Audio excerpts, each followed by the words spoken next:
என்ன என்ன சொல்லணும் என்னன்னு கேட்டுகிட்டே இருக்கிறீங்க.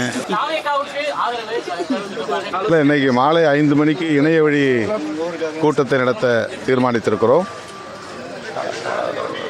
உயர்நிலை குழுவில் இன்றைய அரசியல் நெருக்கடிகள் குறித்து முன்னணி தோழர்களோடு கலந்தாய்வு செய்வதென்று ஏற்கனவே நாங்கள் அறிவித்திருக்கிறோம். அதன்படி இன்றைக்கு மாலை 5 மணிக்கு கூடி பேச இருக்கிறோம். அரசியல் நெருக்கடியான சூழல், எல்லாருமே ஒரு எதிர்பார்ப்போடு இருக்காங்க. கம்யூனிஸ்ட் கூட்டத்தை ஆரம்பிச்சிட்டாங்க. நம்மளுக்கு தாமதமாக இல்லை சரியான நேரத்தில் போச்சு நினைக்கிறீங்க? இல்லை, தாமதம் இல்லையா. 4ஆம் தேதி தான் ரிசல்ட் வந்துச்சு. இன்னைக்கு தேதி 8 தான் ஆகுது. ஒரு ஜனநாயக முறைப்படி கட்சியில் கலந்து பேசுவது என்பது வழக்கமான ஒன்றுதான். எந்த ஒரு முடிவாக இருந்தாலும் கட்சி தலைவர் என்கிற முறையில் எனக்கு அதிகாரம் வழங்கப்பட்டிருக்கிறது என்றாலும் கூட அவர்களின் கருத்துக்களை அறிய வேண்டியது, அவர்களின் உணர்வுகளை மதிக்க வேண்டியது என்னுடைய பொறுப்பு, என்னுடைய கடமை. ஆகவே இன்று மாலை 5 மணி அளவில், என தமிழ்நாட்டின் பல பகுதிகளில் அவர்கள் இருக்கிறார்கள், உடனே வந்து சேர முடியாது. ஆகவே இன்று மாலை ஜூம் இணைய வழியாக நாங்கள் பேச இருக்கிறோம்.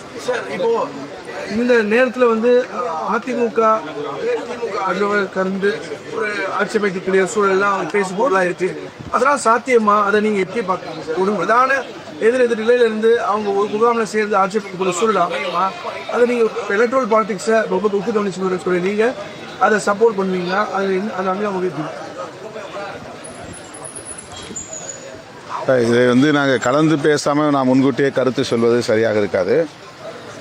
எங்கள் தோழர்கள் என்ன நினைக்கிறார்கள் என்பதை அறியாமல் நானே ஒரு கருத்தை முன்கூட்டி சொல்ல முடியாது. ஆகவே மறுபடியும் சொல்லுகிறேன், உயர்நிலை குழு கூட்டம் முடிந்த பிறகு நாளை காலை பிரஸை, அதாவது பத்திரிகையாளர்களை முறையாக அழைத்து நாங்கள் பேசுவோம். அதாவது உயர்நிலை குழுவில் எடுக்கிற முடிவை அறிவிப்போம். திமுக தலைவர் ஸ்டாலின் உங்களோட பேசினாரா? இப்போ ஒரு சூழல் போயிட்டு இருக்கு. அவங்க என்ன சொல்றாங்க? 9 ஆண்டுகளாகவே திமுக கூட்டணி நீங்கள் லீடிஸ்ட் வரீங்க. அவங்க என்ன கருத்தை வலியுறுத்துறது?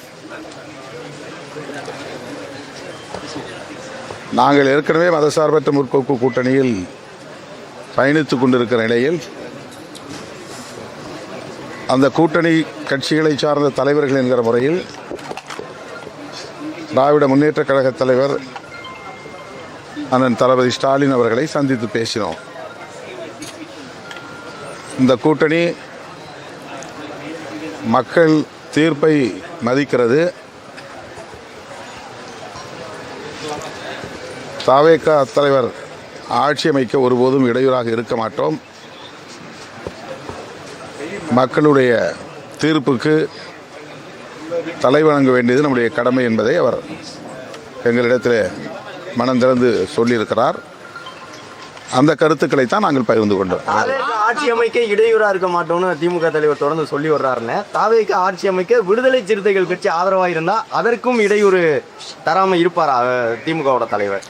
இது ரொம்ப அதீதமான ஒரு யூகமான ஒரு கேள்வி. நான் ஏற்கனவே சொல்லியிருக்கிறேன், நான் என்னுடைய நிலைப்பாட்டை இன்னும் எடுக்கவே இல்லை. எடுக்காத போது நீங்கள் ஒரு யூகமான கேள்வி கேட்பது சரியல்ல. எங்களுடைய முன்னணி தோழர்களோடு கலந்து பேசி அதன் பிறகு நாங்கள் எடுக்கிற முடிவை ஒட்டி நீங்கள் கேள்வி எழுப்பலாம். சரி, இது எல்லாமே யூகமான கேள்வி. ஏற்கனவே நான் பதில் சொல்லிட்டேன்.